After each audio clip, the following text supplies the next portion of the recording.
Data mwiza udukunda cyane, mwongera ubugingo bwacu turagushimye turaguhimbaje kuko uri Imana ikomeye, gukomera kw'imirimo yawe kuratangaje, guhora kutwiyereka uko bukeye n'uko bwije, izina ryawe rihabwa icyubahiro. Amen. Amen.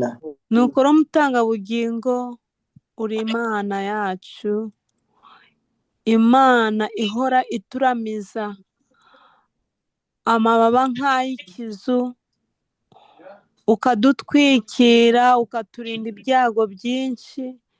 Ni nayo mpamvu aka kanya tuje imbere yawe tuzanywe no kwiga ibyanditswe byera.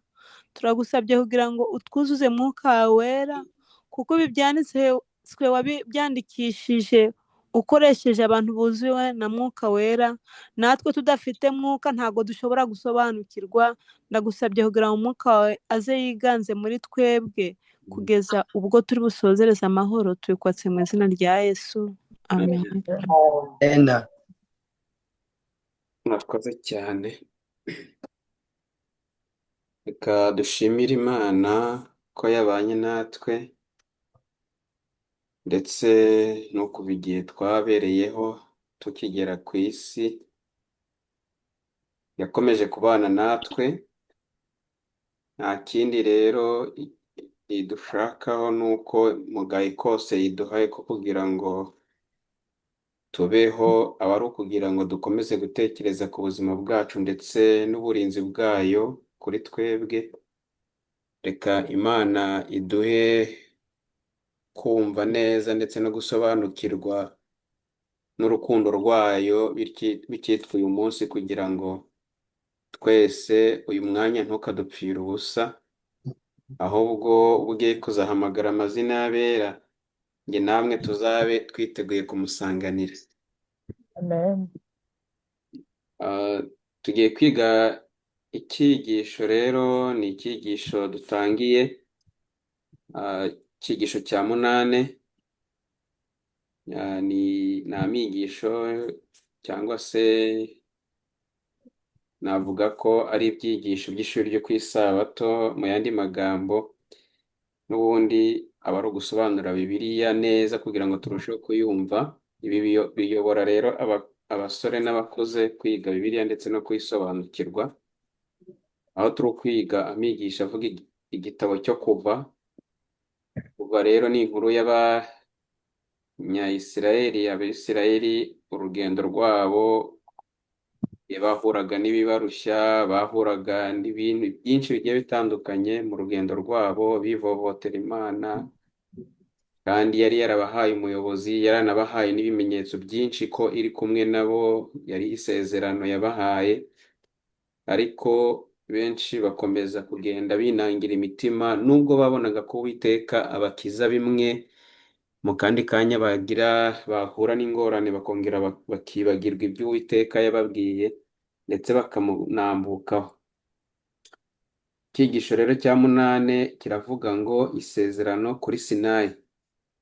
Uko Uwiteka yakomeje kubana nabo rero, yagiye abaha amasezerano menshi agiye atandukanye. Muri ayo masezerano harimo iri sezerano ryo kuri Sinayi, nk'uko turibonye mu isomo ryo mu ruturuturu, kandi n'icyo kwibukwa nacyo tugisanga mu Kuva 16 umurongo wa 4 kugeza uwa 6, aho havuze ngo, maze Uwiteka abwira Mose ati, dore ndabavubira ibyo kurya bimanutse mu ijuru iminsi yose.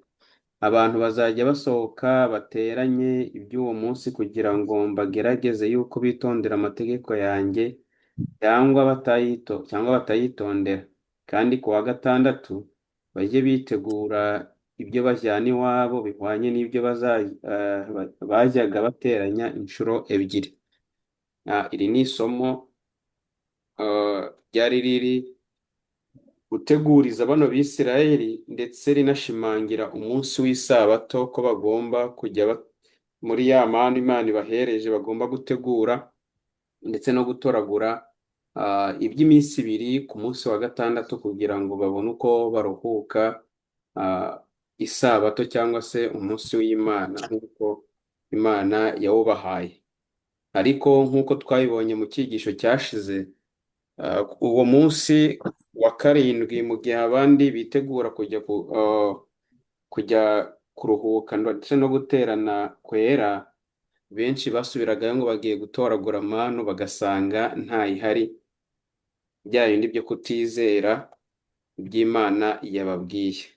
Iki cyigisho rero kizashingira mu Kuva 19 umurongo waho wa mbere kugeza ku wa 20, ndetse na 17.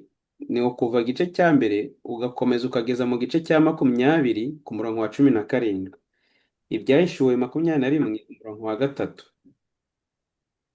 Gutegeka 5 umurongo wa 6 na 21 kugeza 21, na Yakobo igice cyaho cya mbere umurongo wa 23 n'uwa 25. Abaroma 3:20 kugeza 24. Abaroma 10 kugeza 10 umurongo wa 4. Aya masomo yose niyo tuzarebera hamwe muri iki cyumweru.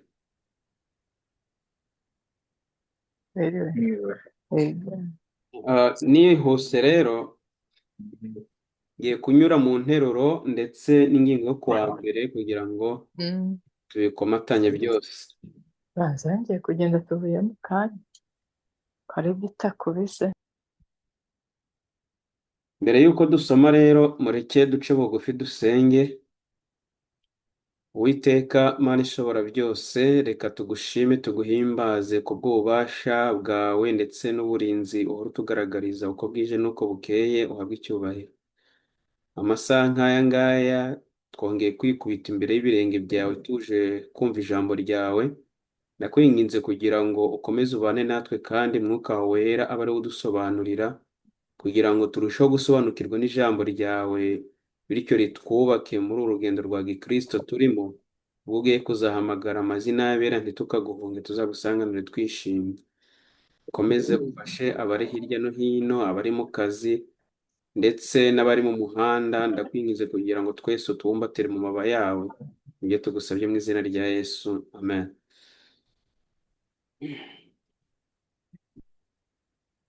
Twaba tukiri kumwe? Amen.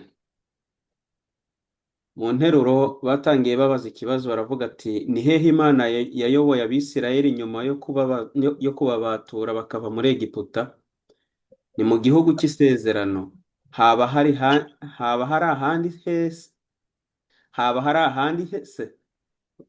Ikibazo icyo kiri kubaza, bakiravuga ati se ni hehe Imana yayoboye Abisirayeli nyuma yo kubabatura bari kuva muri Egiputa?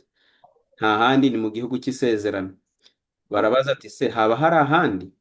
Nubwo rero mu bijyanye n'ibyerekezo by'isi iki gisubizo ari cyo, dukurikije ibyo abakurikira amasomo y'iyobokamana bavuga, icyo gisubizo si cyo. Kugira ngo twumve amagambo neza, kugira ngo tugendane, nitwumve interuro n'icyigisho kizumvikana. Nubwo mu bijyanye n'ibyerekezo by'isi iki gisubizo ari cyo, dukurikije ibyo abakurikira amasomo y'iyobokamana bavuga, icyo gisubizo si cyo.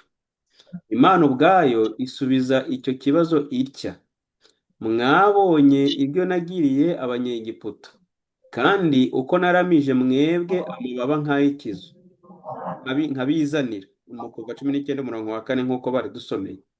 Bityo rero igisubizo gitangwa n'abiga iyobokamana rishingiye kuri Bibiliya gihishura yuko ikintu cyari nyambere ku Mana ndetse n'intego yayo kwari uko Uwiteka yabizaniye cyangwa se yabishyiriye. Mu yandi magambo, Uwiteka niwe wabishyiriye, arabiyegereza kugira ngo agarure bari abantu bari bari mu mutego w'ubucakara, mu mutego w'ubwihebe, mu mutego wo kwiganyira bitewe n'ubuzima bari barimo. Igihe abantu bavuye ku Mana, igihe abantu bavuye ku Mana irabashaka ikabahamagara ngo bagaruke kuri yo. Amen. Urugendo ruhebuje izindi urugero ruhebuje izindi rw'uku kuri kwimbitse ruri mu murima wa Edeni. Ruri mu murima wa Edeni, ubwo Adamu na Eva bagomeraga Imana, ntibumvire itegeko ryayo, maze bakayihisha. Yafashe iya mbere irabahamagara, urihe? Itangiriro 3:9. Murabyibuka, Imana ihamagara Adamu imubaza kino kibazo.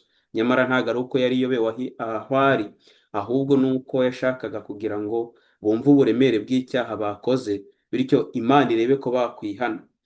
Buri gihe niyo ifata iya mbere. Buri gihe ni Imana ifata iya mbere mu gushaka umuntu. Ibyo Yesu abivuga ashize amanga ati, mwese abarushye n'abaremerewe, muze munsange ndabaruhura. Mwemere kuba abagaragu banjye, munyigireho, kuko ndi umugwaneza kandi noroheje mu mutima, namwe muzabona uburuhukiro mu mitima yanyu. Matayo 11:28 ndetse na 29. Imana iraduhamagara twese. Ahazaza hacu h'iteka ryose hashingiye ku gisubizo dutanga.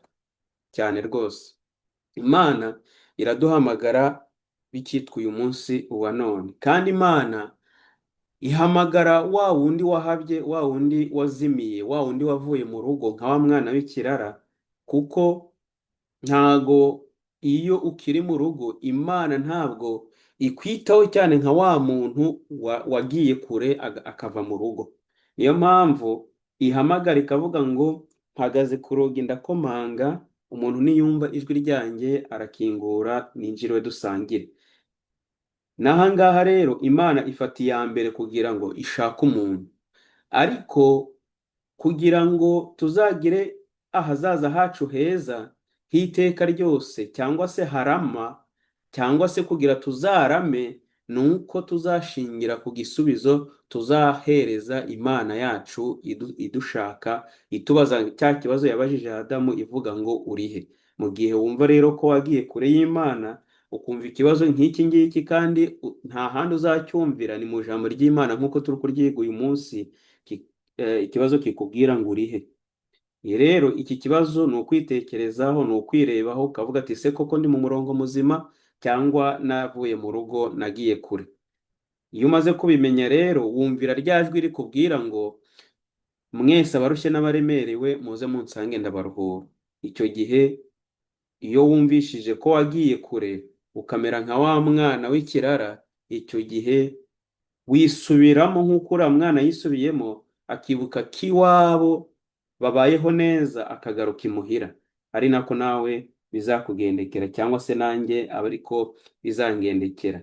Bityo rero igisubizo cyacu nk'abantu bumva yuko tuzaragwa ubuzima bw'iteka ryose bw'ahazaza, tugomba gusubiza ngo yego, cyangwa se ndaje mwami unkoresha ibyo ushaka.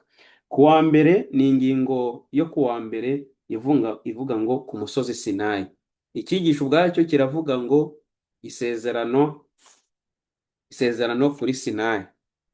Ubu ngubu ingingo yo ku wa mbere iravuga ngo ku musozi Sinayi. Ubundi ku musozi, kugira ngo ririya sezerano ritangwe ku musozi habaye iki? Kubera iki bari hariya kuri uriya musozi Sinayi? Nidusoma mu Kuva igice cya 19 ku murongo waho wa mbere, mu Kuva igice cya 19 umurongo waho wa mbere kugeza uwa 8, umuntu uri hafi yahasoma mu gihe ntarahabona niba yahageze.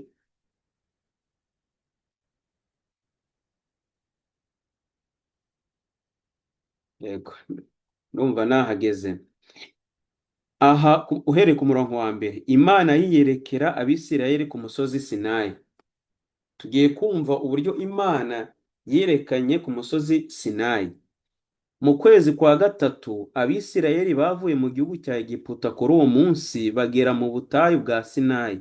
Bavuye i Refedimu, bageze mu butayu bwa Sinayi, babubambamo amahema, cyangwa se icyo bita gukambika, cyane cyane bino by'abaja bajya gukora, ugasanga bagiye gukambika mu ngando.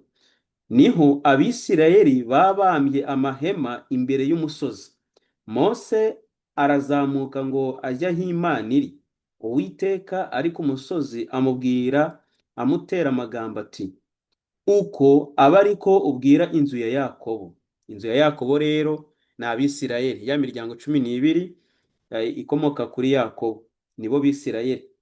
Niyo mpamvu yamubwiye ngo uku aba ariko ubwira inzu ya Yakobo, ubu butumwa aba ari bwo ubwira Abisirayeli uti, mwabonye ibyo nagiriye Abanyegiputa, kandi uko naramije mwe amababa nk'ay'ikizu nkabizanira. None nimunyumvira by'ukuri, mukitondera isezerano ryanjye, muzambera amaronko, mbatoranije mu mahanga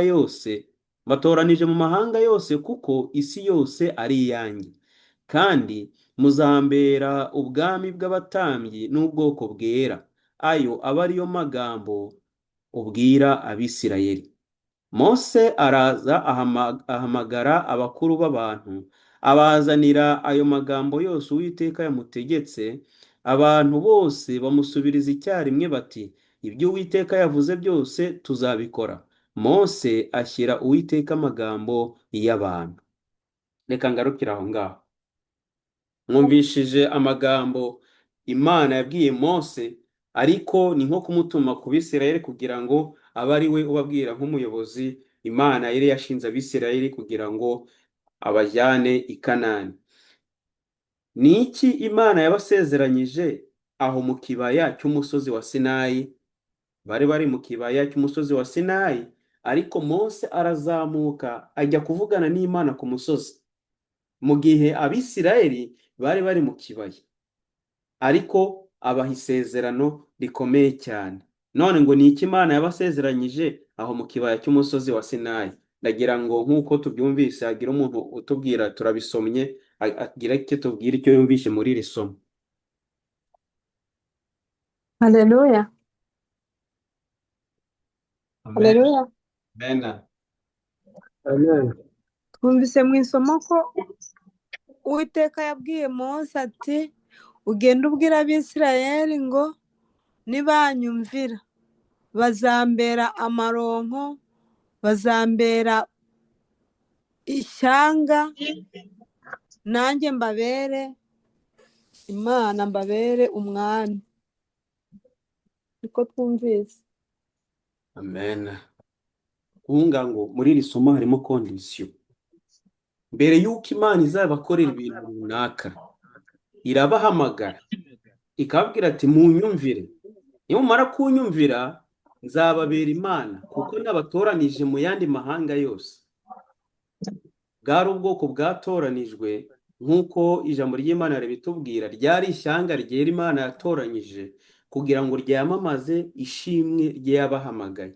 Iyabahamagaye rero niyo yari no kubasezeranira yuko nibayumvira izakomeza kubana nabo, kandi ikababera cyangwa se ikababera umuyobozi cyangwa se Imana yabo, bagakomeza kubana nayo nta kibazo bahura nacyo.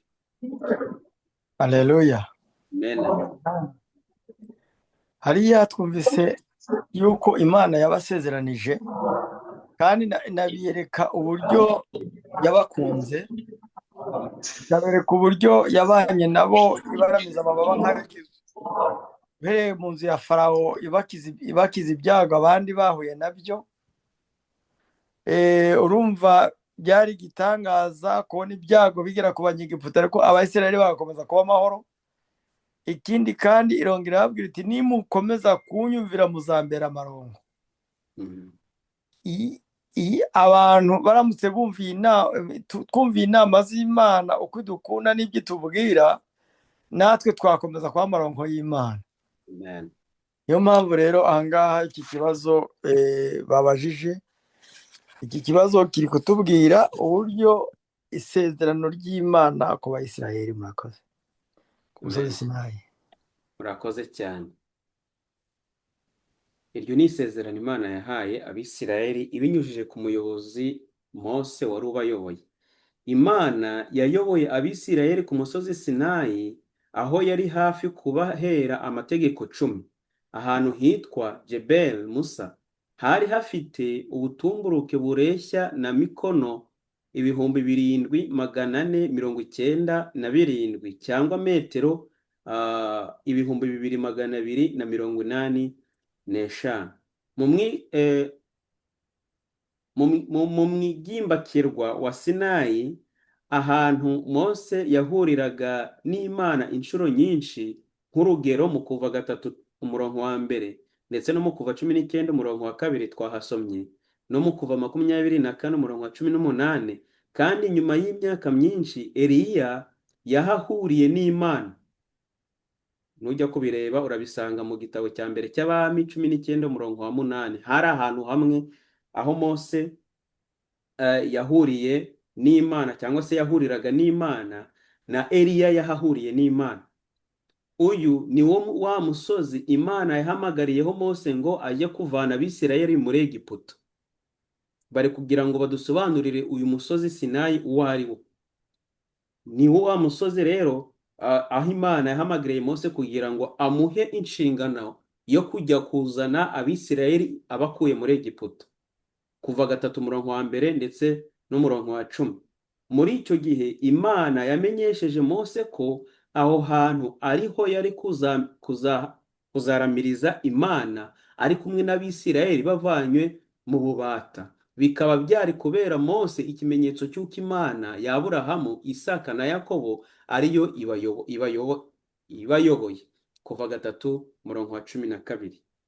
Nyuma y'amezi 2 y'urugendo, Abisirayeli bageze kuri Sinayi, wa musozi turi kwiga.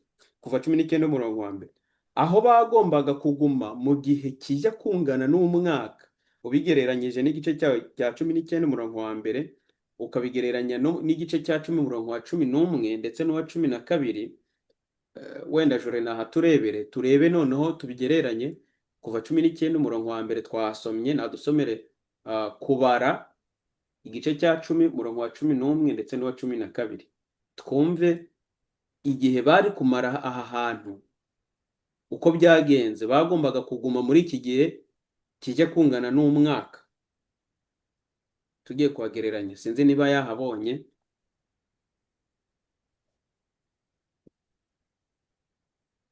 Kubara kangahe? Igice cya 10 umurongo wa 11 ngeze kwa 12. Haravuga ngo Abisirayeli bakurikira igicu.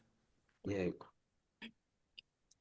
Mu mwaka wa 2 mu kwezi kwawo kwa 2 ku munsi wako wa 20, cya gicu giterurwa ku buturo bw'ibihamya. Abisirayeli barahaguruka bava mu butayu bwa Sinayi bakurikije ibyo bari bategetswe by'urugendo. Icyo gicu gihagarara mu butayu bwa Parani.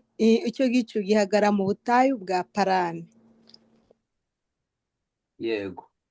Urumva aha hantu iyo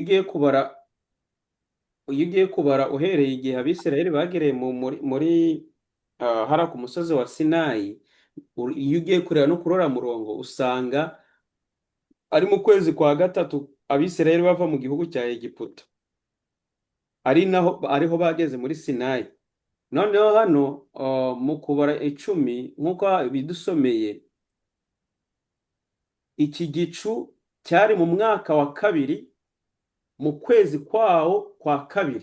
Urumva ni igihe hari kubura ukwezi kumwe kugira ngo buzuze umwaka wose. Niyo mpamvu umwanditsi avuze ngo ni mu gihe kijya kungana n'umwaka. Ukwezi kumwe ntekereza ko atari kwinshi cyane. Mu yandi magambo bari bamaze amezi 11 bari muri cya kibaya cya Sinayi. Hari mu mwaka rero wa 2 w'ukwezi kwawo kwa 2 ku munsi wako wa 20, ubwo ni tariki 20 z'ukwezi kwa 2, kandi mu gice cya 19 hari mu kwezi kwa 3 bakigera hariya kuri Sinayi.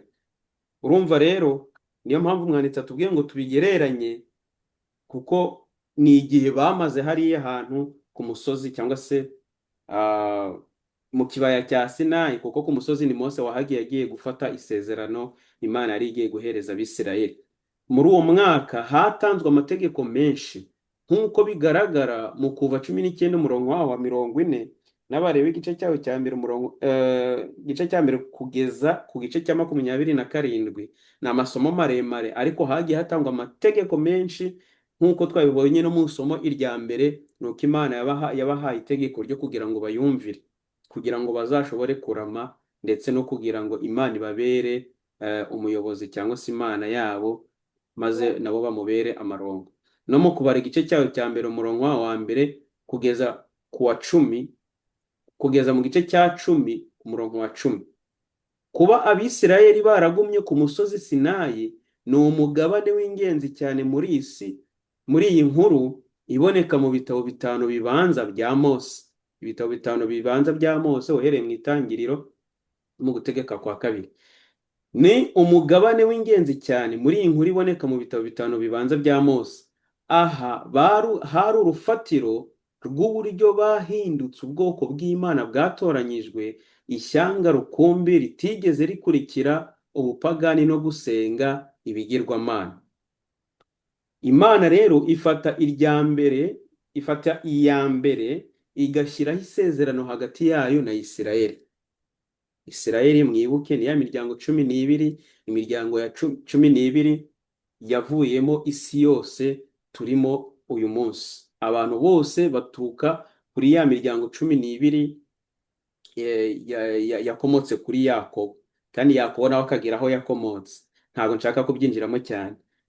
Rero Imana ifata iya mbere igashyiraho isezerano hagati yayo na Isirayeli. Imana isezerana ko izabahindura umutungo wihariye, ubwami bw'abatambyi n'ishyanga ryera, nibaramuka bayumviye kandi bakaguma mu isano bafitanye nayo. Amen.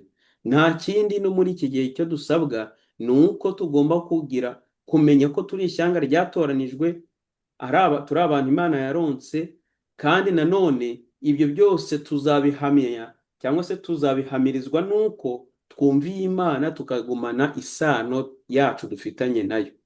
Kuba ishyanga ryera bisobanuye kuba wiyeguriye Imana no kugaragariza abandi imico yayo, by'umwihariko ku mahanga yari abazengurutse. Mwumva ikintu gikomeye cyane, ari nacyo n'uyu munsi kidukomereye.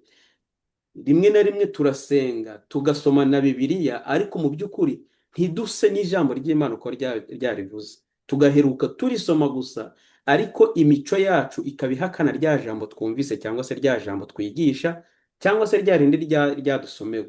Ugasanga imico yacu itandukanye n'iryo jambo, cyangwa se n'icyo Imana iduhamagarira. Rero isezerano cyangwa se isezerano rira Imana yahaye Abisirayeli kwari ukugira ngo bayumvire. Nibayumvira bazafata imico y'Imana yaba ariyo ibaranga, nimara kubaranga ba banyamahanga babakikije bahere ko babone ko ya mico yabo iri kubabwiriza, ndetse yuko bari kumwe n'Imana bahere ko bagenze gute, bahimbaza Imana nk'uko ijambo ry'Imana ribitubwiye. Rero kungo ku ishyanga ryera bisobanuye kuba wiyeguriye Imana no kuragiriza no kugaragariza abandi imico yayo, by'umwihariko ku mahanga yari abazengurutse. Nanone bari barahamagariwe gukora nk'ishyanga ry'abatambyi bagombaga guhuza abandi bantu n'Imana.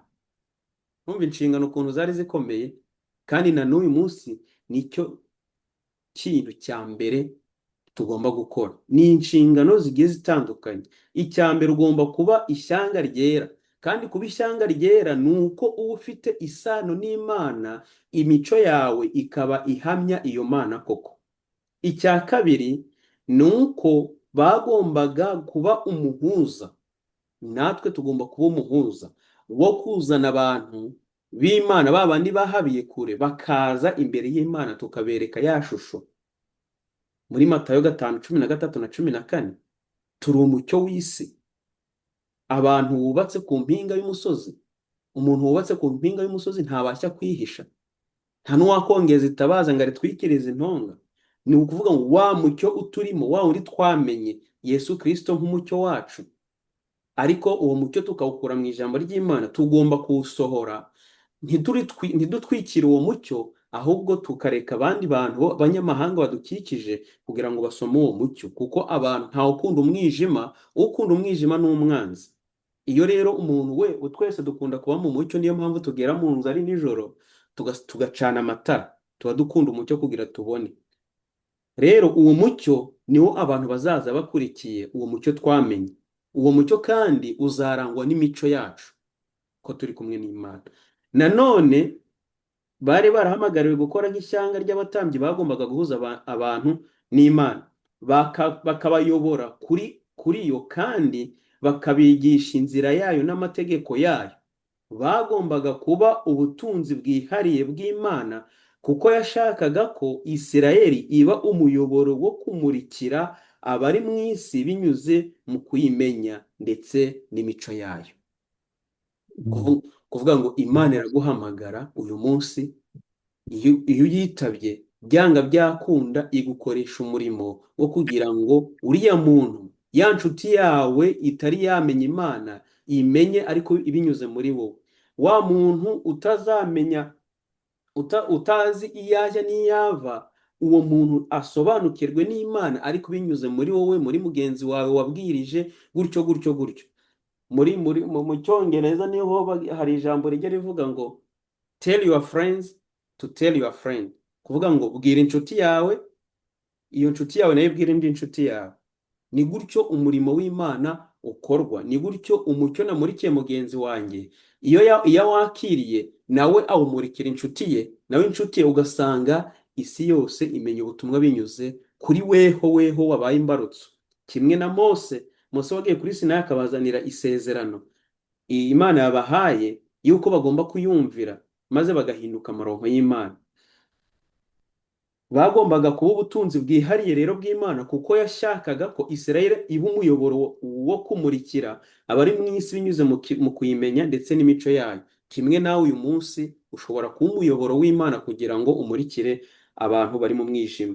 Iri sezerano kwari ugushyirwaho ni ku isezerano iri hagati y'Imana, isezerano riri hagati y'Imana n'ubwoko bwayo mu buryo bushingiye ku mategeko. Uburyo bukurikizwa mu isezerano rusange buhinduka buhoro buhoro, buhinduka gahoro mu mirongo itandukanye. Ni kuvuga ngo uburyo bukurikizwa mu isezerano rusange buhinduka gahoro mu mirongo itandukanye, aribwo bagiye kutubwira. Icya mbere ni nzaba Imana yabo, nabo bazaba abantu banjye. Icyo nicyo cy'ingenzi, nzaba Imana yabo. Ariko kuba Imana yabo nuko bazumva, bakumvira, bakumva ibyo mbategeka uyu munsi. Nibamara kubyumvira, nzaba Imana yabo. Iyo Mana rero nanitubwira ati nzaba Imana yanyu kandi namwe muzaba abantu banjye. Nujya gusoma mu Kuva igice cya 6 umurongo wa 7, Abalewi 26:12, Yeremiya 24:7, Yeremiya 31 umurongo wa 33, Abaheburayo 8:10. Ayo ni amasomo yose avuga ku isezerano ry'Imana ry'uko nituramuka twumviye, tukumva ibyo Uwiteka atubwira, tukitondera amategeko ye nk'uko yabibwiye Abisirayeli. Kandi ni ya miryango 12. Ntitukajye twumva ngo Abisirayeli ngo ni babandi bakera ni babandi bakera babayeho icyo gihe bari mu butayu. No, kuko iyo miryango 12 yakomotse kuri Yakobo, natwe twisanga muri yo. Rero iyo Imana ivuga ngo Abisirayeli yabahaye isezerano, ni twebwe yaduhaye isezerano rikomeye cyane ryo kugira ngo tuyumvire, twitondere amategeko yayo, kugira ngo urya munsi Imana Yesu Kristo najya kugaruka azasange twese turi mu nzira yayo. Abisirayeli mu rugendo rwabo bagiye bivovota, babona ibyo bamara kubona bakongera bakisubirira inyuma, bakongera bakadamarara, ariko Imana bikayibabaza. Ibi byago byabageraho bagatongera gutonganya Mose, bagatangira kumureba nabi ngo niwe muyobozi wabavanye muri Egiputa, bari bimereye neza. Ni nako muri iyi minsi ya none natwe tumeze. Iyo tuguwe neza, tumeze neza, twibagirwa aho Imana yatuvanye, tugatangira kwikorera ibyo twishakiye. Ariko twamara kugera mu bibazo tena tukongera tukibuka yuko wa muntu watuvanye hahandi ari nawe twakongera kurebaho kugira ngo twongere tuve muri ibyo.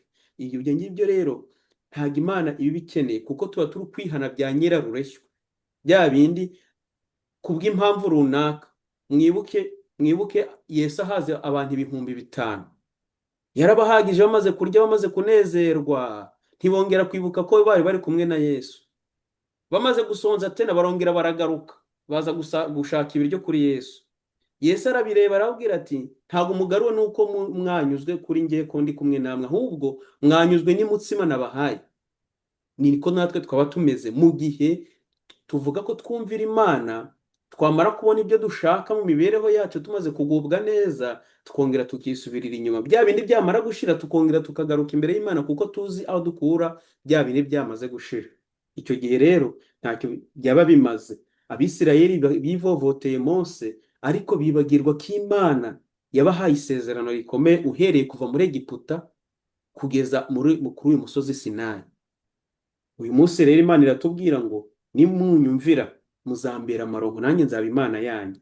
Ikibazo gisoza, tekereza kuba ubutunzi bwihariye bw'Imana bashyizeho agatangaro. Ibaze kuba weho cyangwa njyewe turi ubutunzi bwihariye bw'Imana. Ni ayahe mahirwe y'umwihariko ashobora kuba akubiye muri byo? Ni izihe nshingano zihariye waba ufite? Igihe cyose wabaye ubutunzi bwihariye bw'Imana, ni ayahe mahirwe y'umwihariko ashobora kuba akubiye muri byo? Ikindi, ni izihe nshingano zihariye waba ufite? Reka Imana idushoboze kumva kino cyigisho neza, kuko yaduhaye isezerano rikomeye cyane, kandi Imana izabisohoza ari uko twateye intambwe tukayumvira. Yateye intambwe ya mbere iza kudushaka, n'uyu munsi iratera intambwe iza kugushaka inyuze mu ijambo ry'Imana, ikakubwira ngo kora bino, kora bino, kora bino bino, kugira ngo uzabone bino, uzabone ubugingo buhoraho, uhinduke ubutunzi bwanjye bwihariye. Uyu munsi rero Imana itera intambwe yo kudushaka. Noneho uko turi bwiyitwareho birava mu gisubizo turi buyihereze, cyangwa se uko tuzabaho ahazaza biragenwa n'igisubizo turi buhereze Imana. Yesu ati, mpagaze ku rugi ndakomanga, umuntu niyumva ijwi ryanjye agakingura. Hari ukumva ariko hari no gukingura, hari ukumva ukanina. Iyo udakinguye rero Yesu ntabwo yakwinjira ahantu hadakinguye. Icyo akora akomeza akomanga. Ushobora kwitotomba ngo nuko ari gukomanga ukamera nk'Abisirayeli bivovoteye Mose, ariko uyu munsi nubwo wakwivovota ariko ukagera aho nyuma ugakingurira Yesu, Yesu bya bindi byose arabivunja. Kwa kwivovota, wa mujinya, bwa burakari, ya mico mibi arahita yivunja yose, usigare uri umuntu utunganye. Imana rero ikomeze kubana natwe, kandi tubashishe gusobanukirwa n'iki cyigisho mu izina rya Yesu. Amen. Amen. Ubwo umuyobozi yakomeza akayobora iki kibazo tukakiganiraho, kugira ngo n'abafite ibibazo bakomeze babaze. Murakoze. Haleluya. Amen. Haleluya. Amen. Amen. Reka dushimire Imana ku magambo meza tumaze kumva mwene data atugejejeho. Iki cyigisho, interuro ni ingingo ya mbere, irimo amagambo meza cyane n'amasezerano y'Imana. Rero muri iki cyigisho twasanze kirimo amagambo meza. Iki cyigisho cya 8 kutazakiga ngo tukiganireho no gucikanwa, ariko mbere ya byose twumvise amasezerano y'Imana, ibyo dukwiriye, ibyo dusabwa. Dusanga Uwiteka yaraduhaye amasezerano nk'uko twagiye tuyasanga mu Kuva, atubwira yuko tuzamubera amaronko, kandi yaturamije amababa nk'ay'ikizu. Kuri iyi ngingo, kuri iki kibazo giheruka muri data ashorejeho, ikibazo cyiza cyane. Iki kibazo kitubaza ngo, tekereza kuba ubutunzi bwihariye bw'Imana. tekereza ku butunzi bwihariye bw'Imana ni ikibazo. Ngo ni ayahe mahirwe y'umwihariko ashobora kuba ni ayahe mahirwe ni ayahe mahirwe y'umwihariko ashobora kuba akubiye muri ibyo. ngo ni izihe nshingano zihariye waba ufite?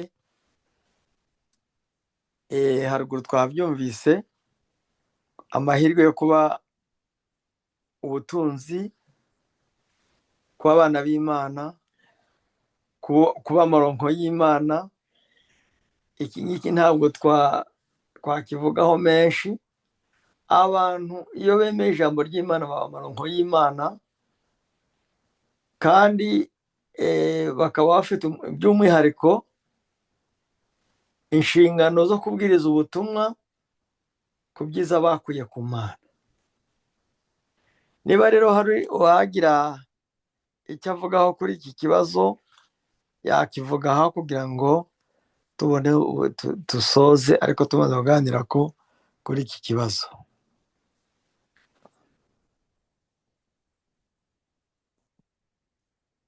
Haleluya.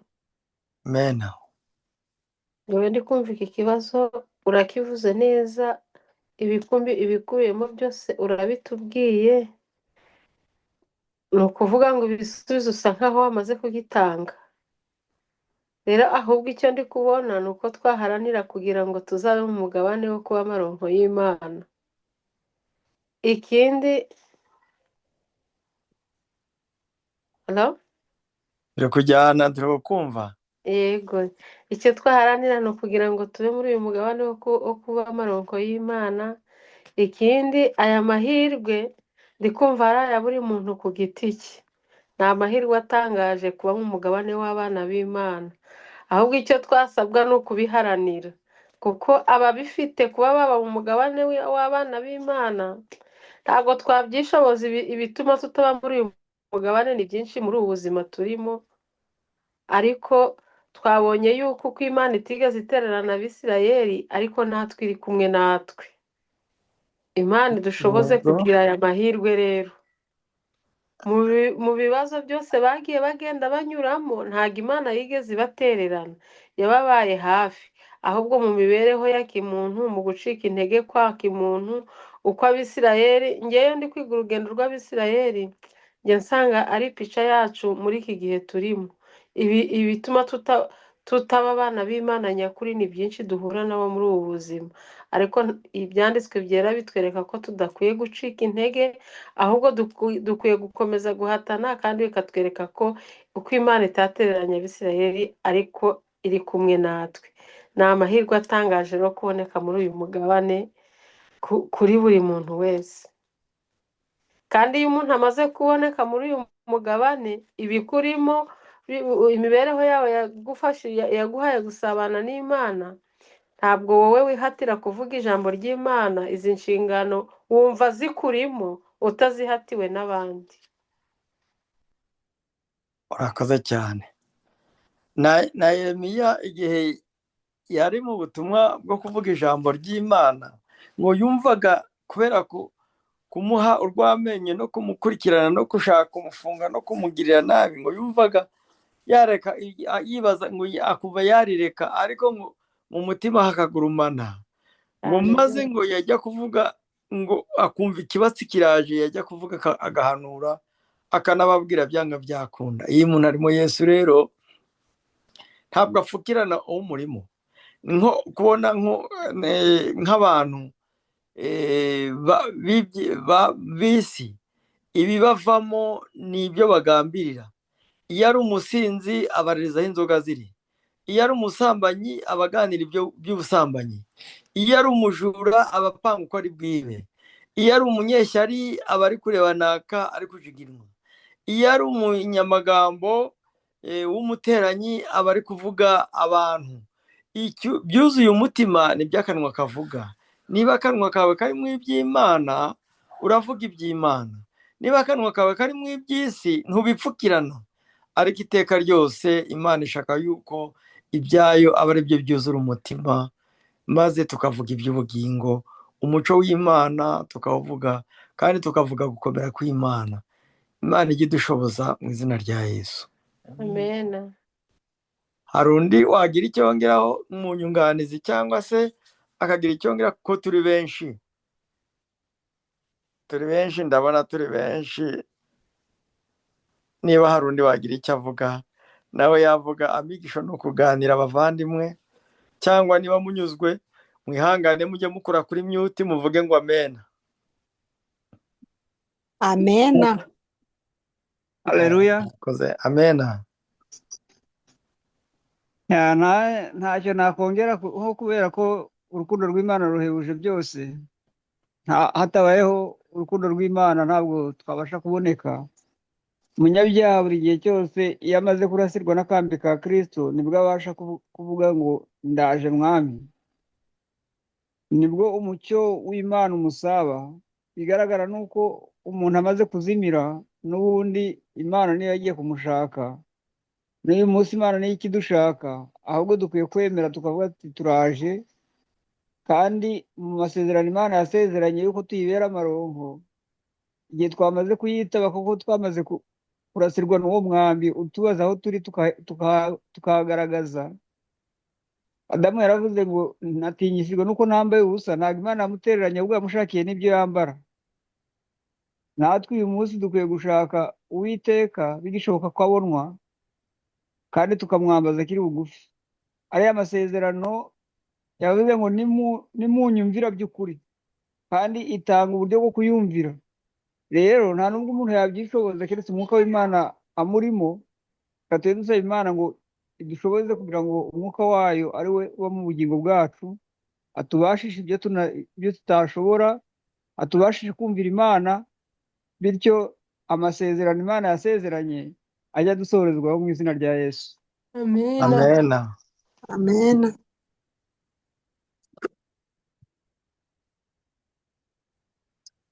Murakoze cyane. Reba nta wundi, reka dusabe n'ubundi John adusengere maze dusoze.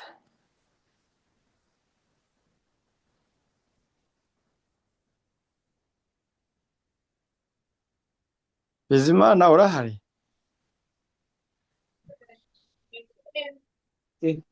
Dusenge. Data wa twese, Imana idukunda, turagushimye. Warenze ubugingo bwacu, izina ryawe rihabwe icyubahiro. Nanone kandi turakwiragije muri uyu mugoroba, ijambo ryawe rimaze kuducishwa imbere mu matwi yacu. Ritweretse neza uburyo wakunze umwana w'umuntu, ndetse ukamuha n'amasezerano yo kumubundikira, ukagaragaza uburyo wamukuye mu bubata bw'umwanzi ukamugeza mu mudendezo. Nyagasani, udushoboze kuba mu ruhande rwawe kugira ngo nugaruka kurusha twambike ikamba ry'ubugingo. Amen. Nubwo turi babi ntabwo wadutereranye.